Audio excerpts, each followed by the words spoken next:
So I'm actually just starting my 4th month as the CEO of Family Equality Council. What we are, for those of you who are looking to be parents, what we are is the national organization representing families, LGBTQ families, and pushing for rights. We also are equally about families in formation, or LGBTQ people who need families. So that includes the 400,000 LGBTQ homeless youth on the streets who need families, and also the 2 million LGBTQ parents who are looking to either foster care or adopt. So we're about all of those things. We will be here for you after you are parents. Every late July, early August, we host the largest gathering of LGBTQ families in the world. It's out at P-Town. It's a full week. It's called Family Week, and it's awesome. So put that on your calendar. And actually, even when your child is an infant, there are things that you will enjoy. But it goes all the way through until kids graduate from college. So try to keep that in mind. We have both policy work, which just ramped up as of last Tuesday, and then we've got program work. Our program work, just 2 things that I'm going to talk about real fast before we get started. One thing is called Outspoken Generation, and it basically is exactly what we're doing here tonight. Our kids here tonight aren't, and they're not kids, they're young adults. They're not part of our Outspoken Generation group, but this is exactly what we do. There is a power that comes from our youth that needs to be heard, and with the new administration, it will need to be heard more than ever.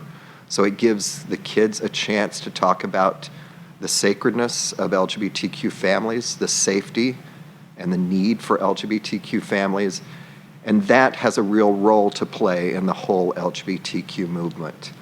The other thing that I'll mention, just because there is a grandparent or two here, is we've got a program called Pearls of Wisdom. And this is the opportunity for our grandparents to also chime in.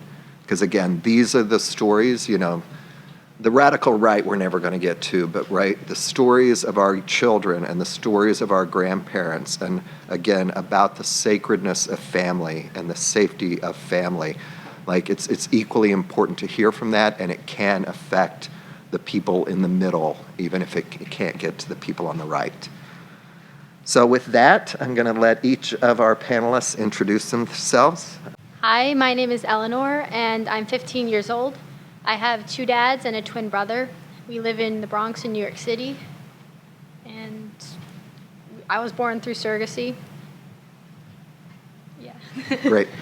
I'm Leave. I'm 14 years old. I've got a sister and 2 dads. We live in Albany, New York, and I was born through surrogacy. Hi, I'm Zachary. I'm 22. I have 2 dads and a brother. I was born through surrogacy, and then my dad went on to create a company called Circle Surrogacy to further help people have kids. Okay, great. So I'm going to ask questions that any of them can jump into. They don't have to all answer the same question. And then we'll have an opportunity to take questions from any of you.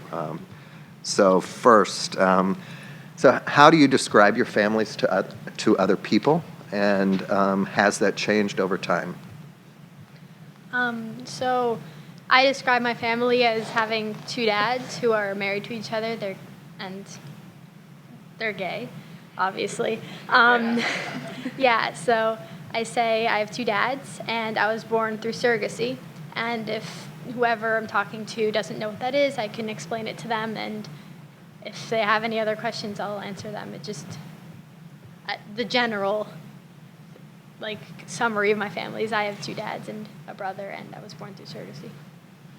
Yeah, I would say the same. If I'm explaining to someone about my family, I'd be like, yeah, I have 2 dads, and if for some reason they didn't know that, they'll probably be like, what? And I'll be like, yeah, I've got 2 dads, and I've got a sister, and I'll sort of And then they'll be like, I never knew that. But then I'll be like, well, yeah, it's not like we're going to be any different than you. It's just like having, well, it's not just like having a mom and a dad, but it's like, it's not really negative in any way. I would say my family is made up of 2 dads and a brother. I think it has changed the way I would describe it over time. I would say when I was much younger, people really didn't know what it meant to have 2 dads, so I had to explain that I was born through surrogacy, that my parents asked a woman to help them have a kid. She donated an egg and then carried us for 9 months, and then they're married, and so they're my parents. Before I really knew what surrogacy was or how anything had worked, I had to ask my parents, why does everyone else have a mom and I have 2 dads? And then they explained that to me, and I would explain that to other people. I live in Boston, so it's pretty liberal, and I feel like at that point people really know what it means to have 2 dads. So more recently, I can just go up to people and I'll just say I have 2 dads, and people are like, oh, okay, cool. So it has definitely changed for me over the years. Great. Liv and Eleanor, where did you grow up? I grew up in the Bronx, New York, Riverdale. For 5 years of my life, I grew up here, and then we moved to Albany. And then I spent the rest of still spending my childhood there. And, yeah. So a couple follow-up questions from that. Just, did you, growing up, did you have other LGBTQ families, or were you the only one in your school or in your class? Well, for me, we had family friends who had LGBTQ families. Some had kids, some didn't.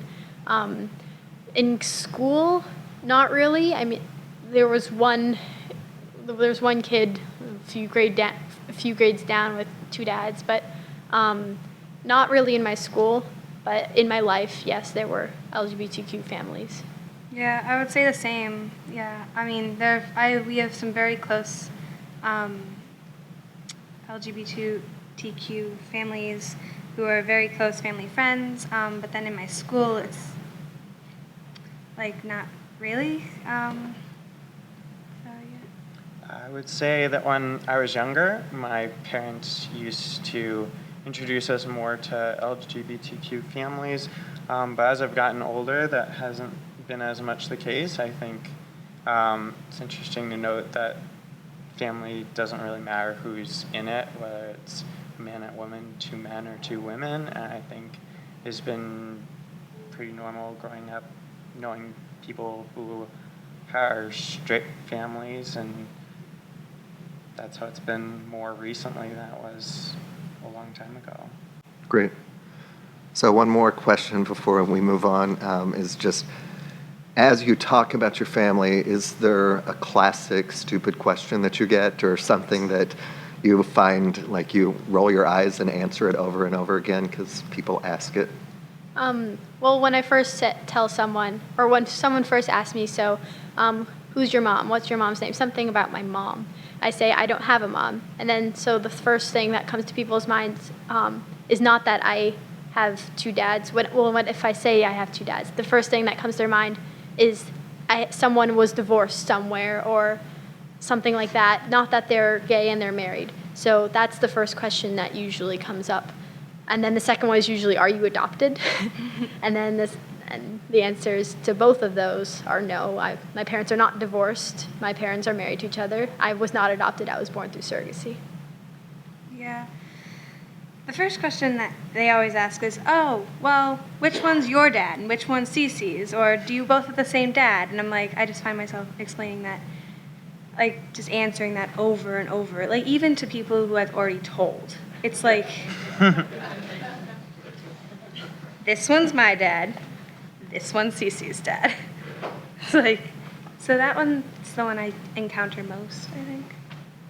Wow, I don't feel like I've had any of those questions. Maybe I've just been pretty good at explaining it when I was younger, but I would say I really haven't encountered many of those Great. stupid questions. Good.